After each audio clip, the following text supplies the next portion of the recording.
Hello friends, मैं वीरू चौहान संयम university में आपका स्वागत है। एक वर्डिक्ट सुप्रीम कोर्ट ने दी है, बहुत ही इंपॉर्टेंट वर्डिक्ट जो आती है। आपका मेंस भी आने वाला है यूपीएससी वालों का, ठीक है। तो उनको बहुत ज्यादा इंपॉर्टेंट क्वेश्चन है, एक से क्वेश्चन मिलना बहुत जरूरी हो जाएगा। मुझे लगता है कि ये तो फंडामेंटल राइट है, ऊपर से दो फंडामेंटल राइट से क्लासेस है। इसमें वरीयता बताई गई है कि कौन किससे ऊपर है, ठीक है। सुप्रीम कोर्ट के द्वारा बताइए, सुप्रीम कोर्ट ही संविधान को या किसी चीज को मतलब अंतिम जो देता है, रूप देता है, वो सुप्रीम कोर्ट ही है, ठीक है, बताने के लिए। बाकी संसद उसको बनाती है और उसको देखने का काम सही बना कि नहीं बना वो सुप्रीम कोर्ट का है, ठीक। सुप्रीम कोर्ट कानून बना नहीं सकती, ठीक है, और कुछ राय दे सकती है, बनाने की बोल सकती है, कुछ टाइम के लिए उसका कानून लागू हो सकता है, परंतु हमेशा के लिए नहीं हो सकता, ठीक है।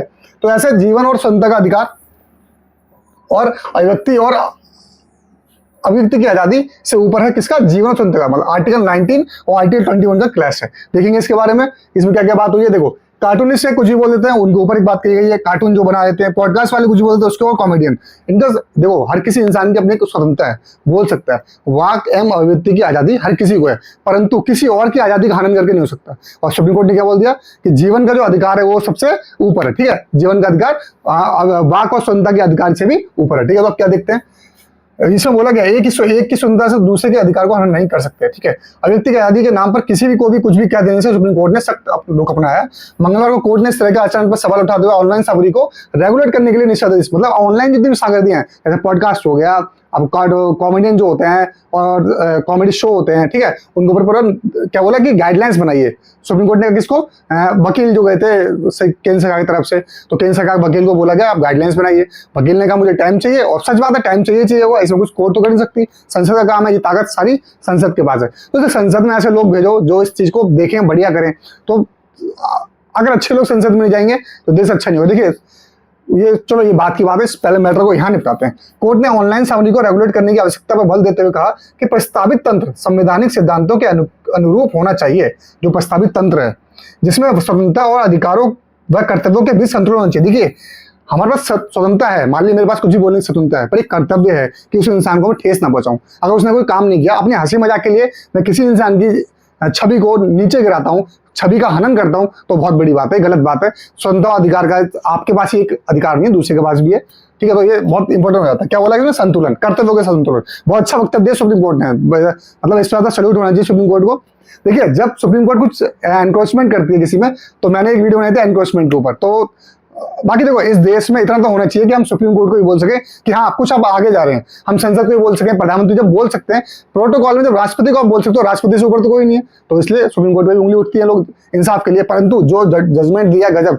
देखिए, मैं बताऊं, अगर सुप्रीम कोर्ट जितने भी कोर्ट है, ये कोर्ट ना हो ना, तो जितने भी लोग हैं, चाहे वो राजनीतिक वाले हो, चाहे वो फोर्सेस वाले हो, चाहे वो पुलिस वाले हो, कोई भी हो, ये आतताई हो जाएंगे, दूसरे को समझेंगे ही नहीं कुछ। इसलिए इन पे कमांड कसते हैं, इनके बहुत जरूरी होता है देश के लिए।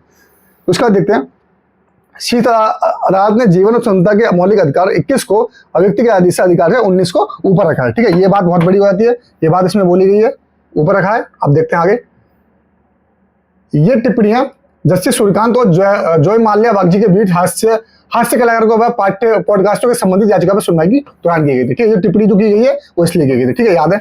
वही जस्टिस सुधांशु धूलिया और जस्टिस अरविंद कुमार की एक अन्य पीठ ने इंटरनेट मीडिया पर अनियंत्रित व्यवहार और व्यक्ति की चिंता जताते हुए, ठीक है, दो अलग अलग जो पीठ बैठी थी, नियमों की आवश्यकता संकेत दिया। उन्होंने कहा कि इंटरनेट मीडिया पर लोग किसी को भी कुछ भी कह देते हैं, हमें इस पर कुछ करना चाहिए। इस पीठ ने सोमवार को मध्य प्रदेश से कार्टूनिस्ट हेमंत मालवीय, इन्होंने अजीब अजीब से कार्टून बनाए हैं, देवी देवता के ऊपर बना दिए, संसद मोदी जी के बना दिए, आरएसएस के ऊपर बना दिए, उन पर भी इन पे मतलब वो बताया गया कि इनको बोला गया। अब सुनिए इनके बारे में।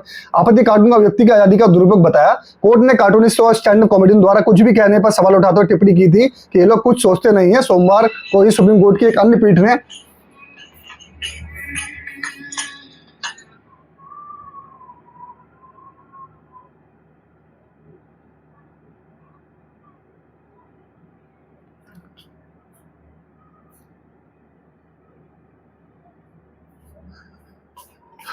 सॉरी, थोड़ा बीच में डिस्टर्बेंस हो गई थी, ठीक है। अन्य कोर्ट ने सवाल उठाते टिप्पणी की थी कि इसमें क्या बोला कि हिंदू देवी देवताओं को आपत्तिजनक टिप्पणी के मामले में आरोपित वजाहत खान, ठीक है, की याचिका पर सुनवाई करते हुए अभिव्यक्ति की आजादी को लेकर महत्वपूर्ण टिप्पणी की थी। कोर्ट ने कहा था कि यह हमारी लोकतांत्रिक व्यवस्था की रीढ़ है, लेकिन इसका गलत इस्तेमाल समाज में नफरत और विघटन, मतलब अभिव्यक्ति की आजादी क्या है, लोकतांत्रिक व्यवस्था का रीढ़ है, परंतु आप इस रीढ़ के लिए दूसरे की रीढ़ को झुका नहीं सकते। कहने का मतलब ये है, इसलिए नागरिकों को चाहिए कि वे जिम्मेदारी से बोले, संयम रखें और दूसरों की भावनाओं का सम्मान करें। ये एक तो जो जिन्होंने भी कहा है, इन्होंने ऐसा लगता नहीं कि जो माँ बाप होते हैं, दादा दादी होते हैं, वो डांट रहे हैं, तो ऐसा लगना चाहिए आप लोगों को कि कोर्ट ने अगर किसी को इस नसीहत दी है तो उनके परिवार के मेंबर के साथ लें, जैसे दादा दादी हो गए, माता पिता हो गए, या हमसे जो बड़ा हो गया, या हमारा शुभचिंतक हो गया, उसके में मानना चाहिए। तो ऐसा ही लग रही है डांट जो बोली है, कितना अच्छा वर्ड बोले। नागरिकों को चाहिए कि जिम्मेदारी से बोलें, संयम रखें और दूसरों की भावनाओं का सम्मान करें। कितनी अच्छी बात कही है। दिव्यांगों के बारे में आपत्तिजनक टिप्पणी करने के मामले में इंडिया गॉट टैलेंट शो के होस्ट समय रहना, ये भी बहुत सी लोग उल्टी से वक्तव्य देते हैं, हंसी मजाक में कुछ भी कहते हैं। मीडिया इन्फ्लुएंसर मंगलवार को सुप्रीम कोर्ट में पेश हुए। मामले की सुनवाई जस्टिस सूर्यकांत और जस्टिस बागची की पीठ कर रही थी। कोर्ट ने इन्हें 2 सप्ताह में जवाब देने की बात कही है और इसके लिए और वक्त नहीं दिया जाएगा, उन्होंने बोला, ऐसा उनसे कहा कि वहीं अभिव्यक्ति के आदि और दूसरों के अधिकार करते हुए सूत्रों बताते हुए इंटर मीडिया को गाइडलाइन बनाया जाए। वेंकटरमणि ने कहा कि उन्हें इसके लिए टाइम चाहिए, जो गए थे इंडिया सरकार की तरफ से गए थे पेश होने के लिए। जस्टिस सूर्यकांत ने इस पर सभी हितधारकों से चर्चा करने की बात कहते हुए कहा कि सभी हितधारक आकर अपना नजरिया रखें। पीठ ने कहा कि अनुच्छेद 19 अभिव्यक्ति की आजादी और 19 जीवन और स्वतंत्रता का अधिकार से ऊपर नहीं हो सकता। पीठ ने मामले में विचार करने का मान बढ़ाते हुए कहा कि इस मामले में याचिकाकर्ता गैर सरकारी संगठन cure SMA foundation of India ने गंभीर मुद्दा उठाया। इन्होंने मुद्दा उठाया, ठीक है।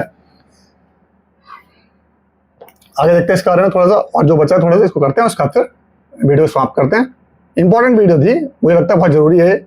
देखिए इसमें क्या बोला, इनके बारे में जो आपत्ति ने पोस्ट डाली तो कार्रवाई को तैयार रहे। मध्य प्रदेश से कार्टूनिस्ट हेमंत मालवीय की अग्रिम जांच अजीत सुनवाई करते हुए उन्होंने कहा कि जस्टिस धूलिया की अध्यक्षता वाली पीठ ने उन्हें अंतिम राहत तो दे दी, लेकिन इंटरनेट मीडिया पर अनियंत्रित व्यवहार और आपत्ति पोस्ट को देखिए, और उसका चित्रानी देखिए, अगर कोई ऐसा आपत्ति दोबारा पोस्ट की मीडिया में तो उनके बाद क्या होगा, कार्रवाई स्वतंत्र करने के लिए कोर्ट स्वतंत्र, और जो जितनी भी अथॉरिटीज हैं वो उनके ऊपर कार्रवाई करने के लिए स्वतंत्र है। ऐसा नहीं कि आप बोल दें कि मेरी अभिव्यक्ति की आजादी है, बाकी स्वतंत्रता की आजादी है, मैं कुछ भी बोल सकता हूँ, कुछ भी लिख सकता हूँ, छाप सकता हूँ, तो ऐसा नहीं है कि उसके लिए अथॉरिटीज आपके बात तो आपकी कार्रवाई करने के लिए बाध्य हो जाएंगे एक तरीके से, ठीक है। तो देखो मैं बताता हूँ, ऐसा बोला जाता है कि जो कॉमेडी शो होते हैं वो दूसरों को खुश करने के लिए, रिलैक्स करने के लिए, लोगों के दिमाग को ठीक करने के लिए होते हैं। क्या पहले लोग खुश नहीं होते थे? पहले लोग रिलैक्स होते। आपको लगता है कि पहले लोग ज्यादा खुश होते हैं, ज्यादा खुश होते हैं? पहले लोग ज्यादा प्रसन्न रहते थे, अब दिखावटी खुश ज्यादा रहते हैं। किसी ने आईफोन ले लिया, आईफोन डाल दिया तो वो खुश हो गया उस टाइम पे। ये कुछ ही टाइम का शॉर्ट टर्म हैप्पीनेस है ये। तो लॉन्ग टर्म हैप्पीनेस कैसे आता है? तो वो पहले के लोगों से सीखना चाहिए, प्रकृति के साथ जोड़ना चाहिए, लोगों के साथ जाना चाहिए, बैठना चाहिए, जानना चाहिए। तो इन चीजों के साथ आप जाएंगे तो आपको कुछ बेहतर उपाय मिलेंगे। ऐसे किसी को डिमोरलाइज, किसी को नीचे गिरा के आप खुश कितनी देर तक रह सकते, ज्यादा देर तक रह सकते। तो इस वीडियो को समाप्त करते हैं। तब तक खुश रहिए, स्वस्थ रहिए। जय हिंद, जय भारत।